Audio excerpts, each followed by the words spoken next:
یہ کہانی ہے اللہ کے جلیل القدر نبی حضرت موسیٰ علیہ السلام کی، جنہیں اللہ تعالیٰ نے بنی اسرائیل کی رہنمائی اور دنیا کے سب سے بڑے ظالم بادشاہ فرعون کے مقابلے کے لیے مبعوث فرمایا۔ یہ داستان صبر، قربانی، ایمان اور معجزات کی وہ سنہری تاریخ ہے جس سے آج بھی اہل ایمان سبق لیتے ہیں۔ حضرت موسیٰ علیہ السلام کا زمانہ وہ تھا جب مصر پر فرعون کی حکومت قائم تھی۔ فرعون اپنے آپ کو خدا کہتا تھا۔ اس کا دعویٰ تھا کہ اس سرزمین پر اس سے بڑھ کر کوئی طاقتور نہیں۔ وہ لوگوں پر ظلم کرتا، بنی اسرائیل کو غلام بنائے رکھتا، ان سے جبری مشقت کرواتا اور ان کی عزت و جان کو حقیر سمجھتا۔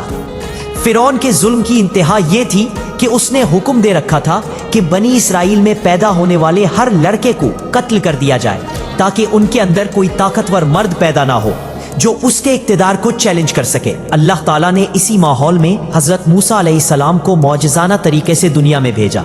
جب آپ کی والدہ نے دیکھا کہ فرعونی فوجی نومولود بچوں کو قتل کر رہے ہیں تو اللہ کے حکم سے انہوں نے موسیٰ علیہ السلام کو ایک صندوق میں رکھ کر دریائے نیل میں بہا دیا۔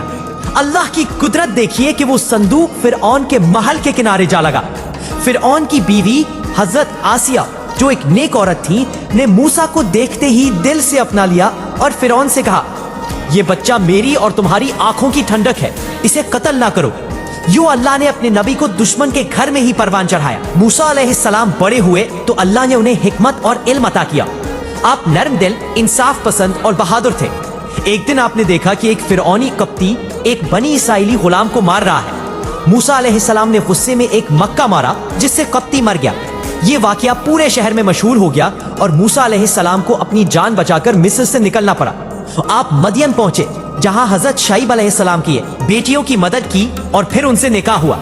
کئی سال مدین میں رہنے کے بعد آپ واپس مصر کی طرف روانہ ہوئے۔ راستے میں اللہ تعالیٰ نے آپ کو طور پہاڑ پر نبوت عطا کی۔ وہ مشہور واقعہ پیش آیا جب آپ نے ایک جھاڑ میں آگ دیکھی۔ جیسے ہی قریب گئے تو ایک نوری آواز آئی، اے موسیٰ، بے شک میں ہی تمہارا رب ہوں، اپنی جوتیاں اتار دو، تم مقدس وادی طوا میں ہو۔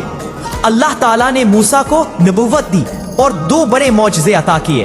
پہلا معجزہ یہ تھا کہ آپ کا عصا جب زمین پر ڈالا جاتا تو صاف بن جاتا۔ دوسرا معجزہ یہ کہ آپ کا ہاتھ جب بغل میں ڈالتے اور نکالتے تو نور سے چمکنے لگتا۔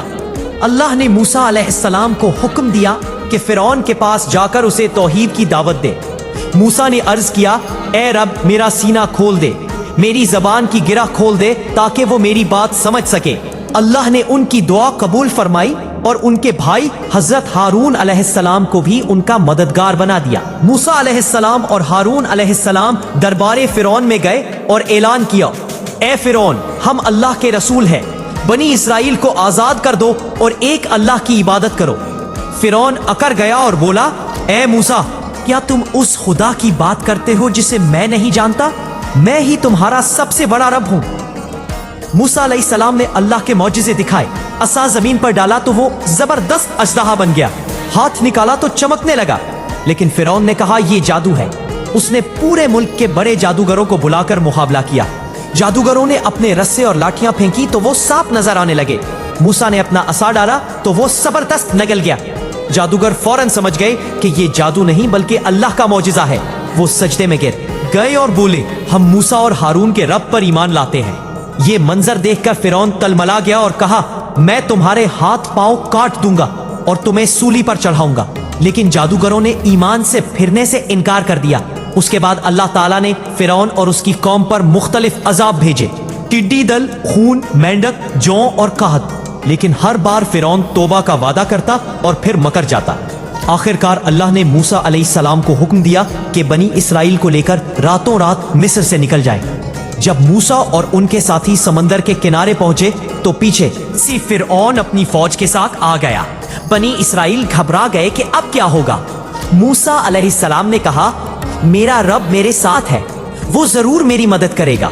اللہ نے حکم دیا کہ اپنا عصا سمندر پر مارو۔ موسیٰ نے عصا مارا تو سمندر پھٹ گیا اور 12 راستے بن گئے۔ بنی اسرائیل ان راستوں سے گزر گئے۔ جب فرعون اور اس کا لشکر پیچھے آیا تو سمندر کی لہریں مل گئی اور وہ سب غرق ہو گئے۔